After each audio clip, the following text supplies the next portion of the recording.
O Fantástico traz agora com exclusividade as conclusões de um extenso levantamento que analisou quase 24 mil boletins de ocorrência em São Paulo num período de 10 anos. A pesquisa comprova que armas compradas legalmente vão parar nas mãos de criminosos.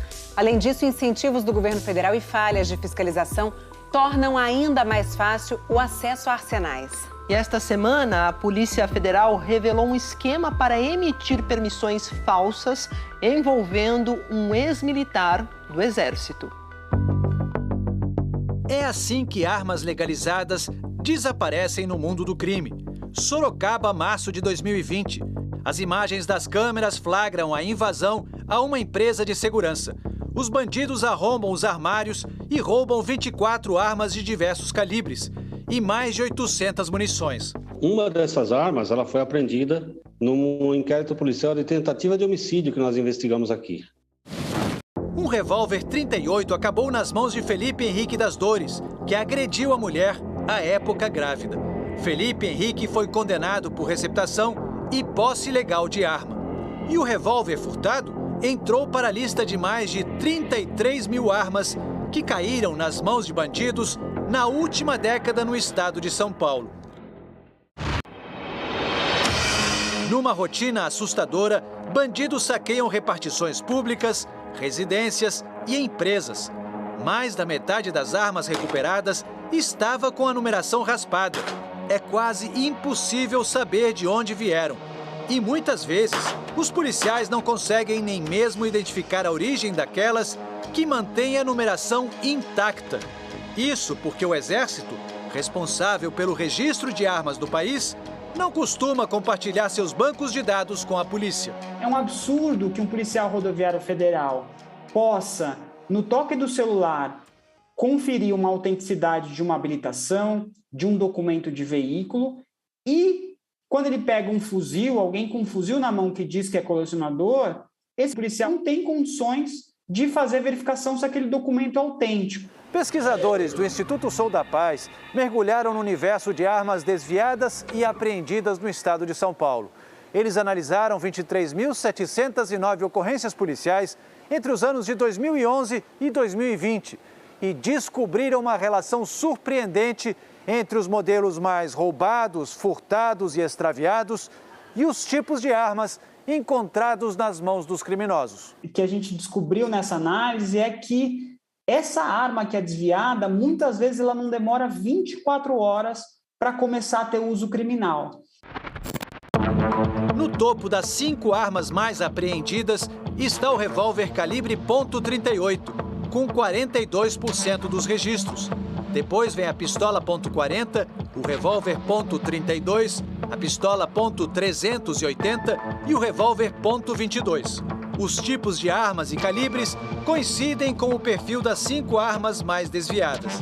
Foram comparadas também o calibre e a marca. Por exemplo, 78% das armas .38 desviadas eram fabricadas pela Taurus, mesma marca de 71% das apreendidas, com o mesmo calibre. Quase todos os tipos e marcas de armas mantêm a mesma relação, o que indica, segundo os pesquisadores, que o crime se abastece, na maioria das vezes, de armas compradas legalmente. Todos esses desvios têm um impacto na segurança pública porque, a partir do momento que essa arma sai da mão de um proprietário legal, a chance dela ser empregada num outro crime é muito grande. A pesquisa mostrou que em todo o estado são desviadas, em média, 9 armas por dia. 46,2% das armas foram levadas de residências, 22% das vias públicas e 14,4% de empresas de vigilância. Lembra do furto à empresa de segurança que mostramos no começo da reportagem? Uma outra arma furtada de lá foi usada por bandidos num crime em Salto de Pirapora, no interior de São Paulo. Na fuga, um dos criminosos abandonou a pistola neste sítio em Piedade. Ele deixou numa cômoda dentro da minha casa. Eu chamei a polícia veio e recolheu as armas. O estudo revela que os desvios têm aumentado entre caçadores, atiradores e colecionadores de armas, os chamados CACs. Este homem, que não quer se identificar, tem registro de atirador. e é testemunha de uma investigação da Polícia Federal sobre um esquema que falsificava documentos do Exército para desvio de armas dos CACs. Eu conheço muitos amigos que foi na loja e retirou a arma com um documento falso. O dono da loja não sabe que o documento é falso? O dono da loja tem que saber, né? Na última quinta-feira, policiais federais do Rio de Janeiro e equipes do Exército fizeram buscas e apreensões em lojas de armas e outros endereços da Baixada Fluminense. 3 pessoas foram presas em flagrante e 9 armas foram apreendidas. Um dos principais articuladores da organização criminosa descoberta pela Polícia Federal usava toda a experiência que ganhou trabalhando na Diretoria de Fiscalização de Produtos Controlados do Exército. E agora ganha vida falsificando documentos que permitem a compra e o registro de armas de fogo. Nesta casa, os agentes procuraram informações sobre o ex-militar Douglas de Amorim de Azevedo. Segundo testemunhas, ele se apresenta como sargento do Exército e despachante. Douglas foi indiciado por falsificar documentos usados pelos CACs e por vender o porte de armas exclusivo para militares. Ele me ofereceu um porte do CAC, que eu cheguei a adquirir. A mesma assinatura do coronel que fez o meu original fez um falso. Então eu pensei o quê? Pô, é verdade. Segundo a polícia, Douglas Azevedo e 3 lojas de armas em Mesquita e São João de Meriti atuavam juntos no esquema. As empresas entregavam as armas sem conferir se os documentos eram verdadeiros e sem exigir a guia de tráfego. As lojas guardaram cópias dos documentos falsificados e bilhetes como esse. Tenho ciência que estou retirando arma sem a guia de tráfego provisória, escreveu um cliente.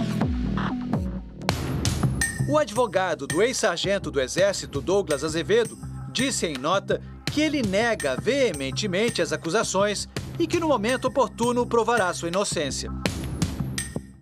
A flexibilização para a compra de armas no governo de Jair Bolsonaro aumentou de forma expressiva a quantidade de armas legais no país. A lei permite que os atiradores comprem até 60 armas, sendo 30 de uso restrito como fuzis.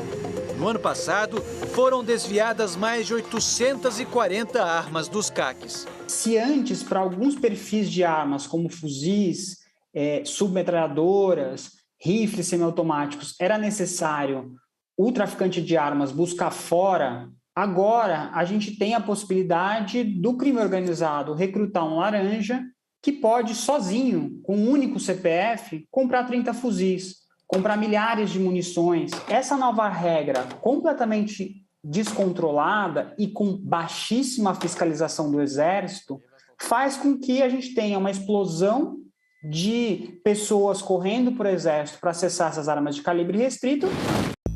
Procurado pelo Fantástico, o Exército disse em nota que executou 59 operações de fiscalização interagências em 2021, que o foco da auditoria tem sido os grandes acervos, com 30 armas ou mais, e as entidades de tiro, e que servidores cadastrados da Polícia Federal têm pleno acesso aos dados do Sistema de Gerenciamento Militar de Armas. Já a Polícia Civil e o Ministério Público podem solicitar as informações sempre que necessário. Em Teresina, uma pistola 9mm comprada por um CAC foi usada no assassinato de 2 adolescentes. A arma era do empresário João Paulo Carvalho, de 35 anos. Essa pistola de calibre restrito, utilizada nesse crime, foi comprada em razão dele ser atirador.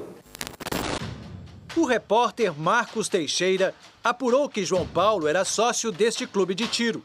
Mas depois de conseguir o certificado de registro de arma de fogo, como CAC, ele nunca mais apareceu por lá.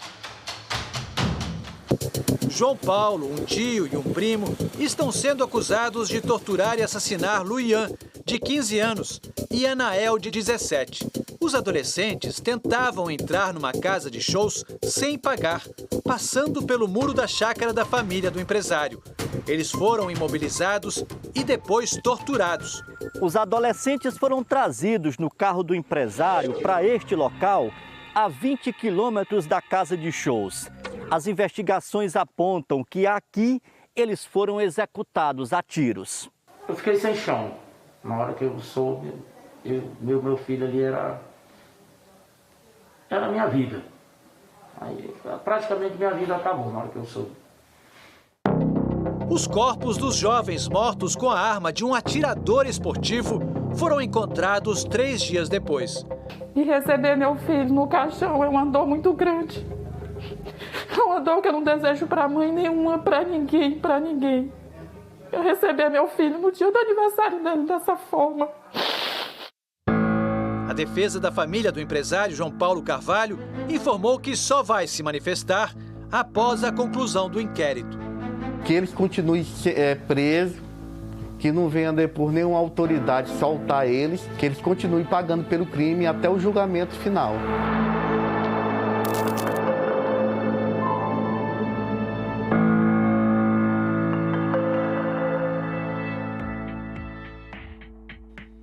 A Justiça decretou a prisão preventiva do agente penitenciário suspeito de matar um torcedor do Palmeiras em São Paulo ontem. José Ribeiro Apóstolo Júnior foi preso em flagrante ontem mesmo após ser indiciado por homicídio doloso qualificado. Ele se entregou depois de atirar no peito de Dante Luiz, de 42 anos, durante uma briga de torcedores próximo ao estádio do Palmeiras, após a derrota do clube para o Chelsea no Mundial de Times. A defesa do agente penitenciário disse que vai entrar com um pedido de liberdade provisória, alegando legítima defesa. Segundo o advogado de José Ribeiro, ele foi agredido durante uma pancadaria entre os torcedores e, logo após atirar, procurou imediatamente por uma equipe da Polícia Militar e entregou a arma do crime. Ele não sabe se foi durante o confronto e a arma disparou acidentalmente ou se realmente houve a questão de apertar o gatilho por causa do confronto. Ele não conseguiu entender aquela dinâmica ainda dos fatos. E isso vai ser provado posteriormente durante a instrução processual. Eu espero que a justiça seja feita. Meu marido ele não era violento. Ele amava o time dele, mas ele não era violento. Ontem à noite, outro torcedor do Palmeiras morreu numa briga em frente a um condomínio em São José do Rio Preto, no interior de São Paulo. O advogado Celso Vanzo, de 58 anos, ficou desacordado depois de levar um soco de um torcedor do Corinthians após a derrota do Palmeiras. A justiça decretou a prisão preventiva de Emerson Ricardo Fiamengue. Emerson Ricardo Fiamengue se entregou à polícia de São José do Rio Preto agora há pouco.